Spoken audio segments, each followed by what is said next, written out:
How you doing? About a week or so ago, I did a video criticizing Al Sharpton. One of my subscribers messaged me and said he wholeheartedly disagreed with that video. All the videos that we didn't share together, this one particular one, he just didn't have. But it wasn't just him. I got a couple of kickbacks from a few other people. So I just said I'm gonna do this video here to explain why I took that position on Al Sharpton. You know, one of the complaints that was synonymous was the fact that Al Sharpton brought a lot of attention to social injustice, and he's been in the social fight for a long time.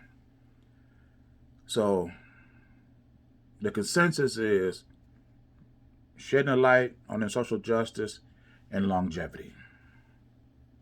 Light and longevity. This is what a lot of people are holding on to Al Sharpton.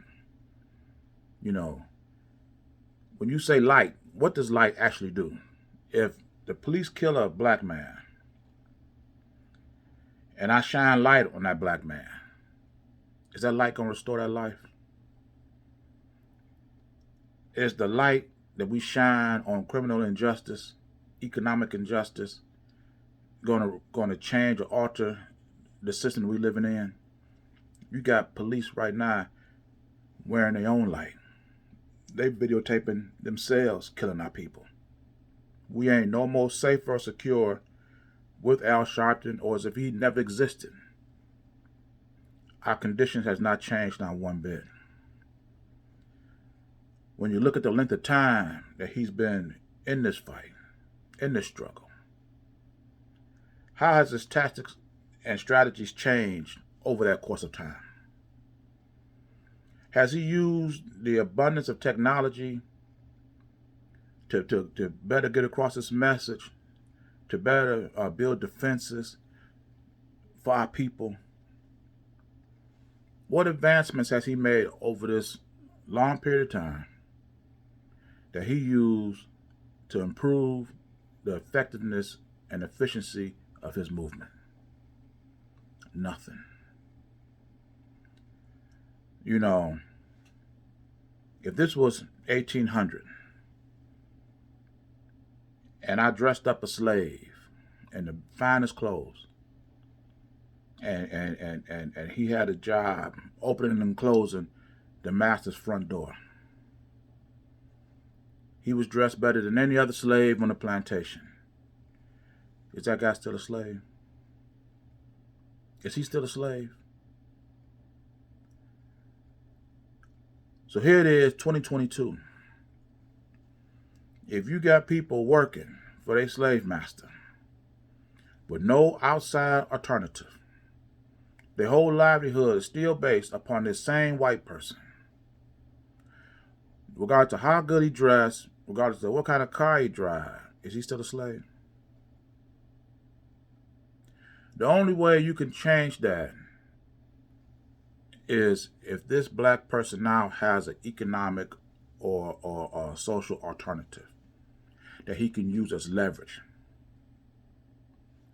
As long as your primary source of income, sustainability, ability, whatever, depends on whites, you're slaves. Al Sharpton ain't changed none of that. But he has changed things for himself. You see, he was over 300 pounds when he first started this movement. Not because of the economic support he got from black people, the money he getting from making on MSNBC, Sirius Radio. You know, you see now he's rolling around in limousines, wearing some of the finest suits, drinking his green tea, smoothies. Now he's a vegan. You see him working out in exclusive clubs. He's not at Planet Fitness where everybody paid $10 a month. You know, he's using social media, television, websites, linking up with Amazon, all pushing his books. You see how many avenues he done created for himself? How come he didn't use none of this technological advancement on his main purpose? Or are we going to now say his job is just to shine a light on criminal injustice? He don't necessarily have to do anything about it. Just shine a light on it. If you had any love for your people, and that was your only assignment, just to shine a light, at what point do you get disgusted with this? What point do you feel like, you got to do more than just that? This is ridiculous that, and I'm not saying the attacks that I got was anything personal or anything like that. It's just that they felt that I was unjustified. And I think I'm wholly justified, in my opinion. Here you have Al Sharpton. He leads, if he could, he would lead 1 million people on a movement. But because all he do is march, he's taking these 1 million people right back to the same people who mistreated them in the first place. How is that changing our situation? Here you taking 1 million people that's looking for jobs, that want jobs, that get hungry, that need clothing, that need health care, that need cars, cell phones, Q-tips. All these necessities you are taking to your oppressor for them to provide. In your 50 years of doing this, you ain't thought not one time to yourself, we can create businesses and industries around these people's essential needs and sever our connection, our dependency to whites, and provide for each and every one of them. Here we living in a society now where you got 6-year-olds walking around with $1,300 iPhones in their pockets. We could spend this kind of money on our oppressor, but we can't pool our money to build these businesses for ourselves.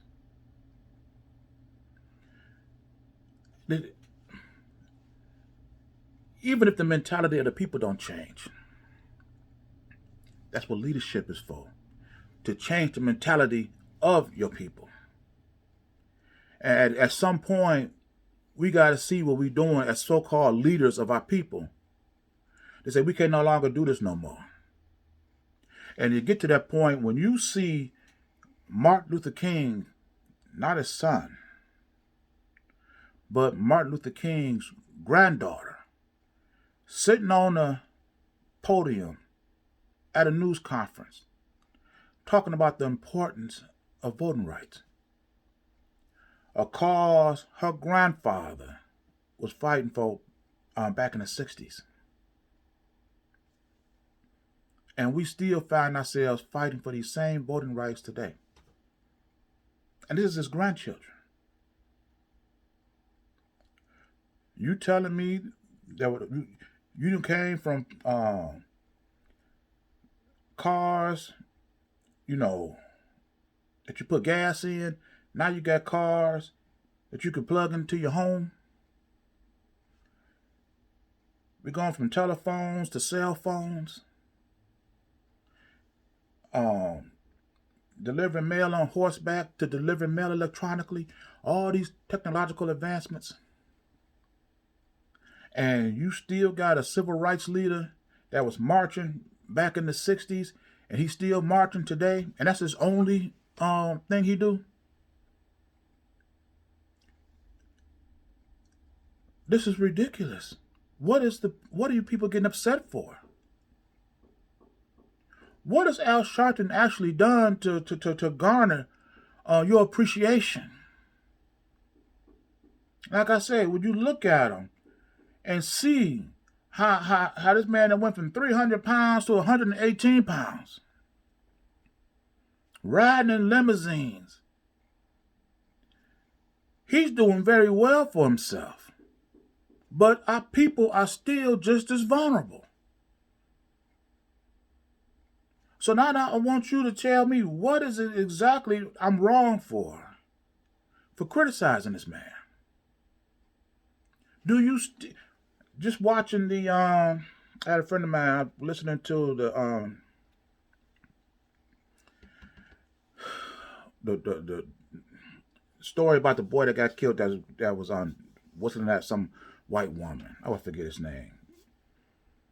And the language they used back then, when you see white people, put your head down, don't say nothing. You know, just make it home. Just make it home. And um, you still using that same language today. Nothing has changed. Why? Because we have created no alternative. So you don't have no alternative. There's no incentive for our oppressors to change. I call in radio shows and I say, you know, what is it that the Jews did when they come out their Holocaust? That today you don't see them marching and protesting for anything they need in their society. That we could have done so that at one point in time we will have to be protesting for anything that we need. What did they do that we didn't do that we could have done to change our situation? And the radio host was like, well, they collaborated. They marched with Martin Luther King. How is that Martin Luther King can be so effective, so efficient with Jews and not have the same effect of his own people? That's ridiculous. When I listen to social stories and well, it's not just black people, it's white people. I don't care about nobody else but my people. Let's get our act together before we start worrying about anybody else. And this is the common theme with Al Sharpton and anybody else that talk about social struggles. Well, it's not just black people. We need to get a mentality like the Jews. They're not going to let anybody determine their way of life. Not just the Germans, but anybody. They didn't concern themselves about the Asians, the Polish, whoever. They put themselves first. We don't do that. Al Sharpton don't encourage that. He's championed all types of causes. He want to be the spokesman for black people. He want to be representative of God. He want to be representative of the LGBTQ. You know, bruh, you should know you can only be a slave to one master. You got to pick your cause and stick with it. My cause is my people. I'm not going to sit up here and take 20,000, 30,000, 50,000, 100,000 black people that hunger and thirst and then take them to our oppressor for him to make money and profit off of it and leaving my people still vulnerable. You're going to be doing this over and over again. And if we don't stop and get our act together and get some leadership that is about leading our people in a new direction, you're going to have Martin Luther King's great-great-granddaughter up there on the pulpit still begging for your fundamental rights to vote in the participation of the political selection of politicians that govern over our way of life. Here you'll have your political existence all based upon the politicians that you have overseeing your society, that sees about the fair distribution of economic, political powers and authority, and they are voted. They're pushing you to the point where you can't even vote for these people, and you still supporting a one-trick pony marching social leader. Out of all the tricks that's in these people political bags, Al Sharpton is still committed to just marching, and I'm the bad guy? Get ourselves together, people. It's ridiculous.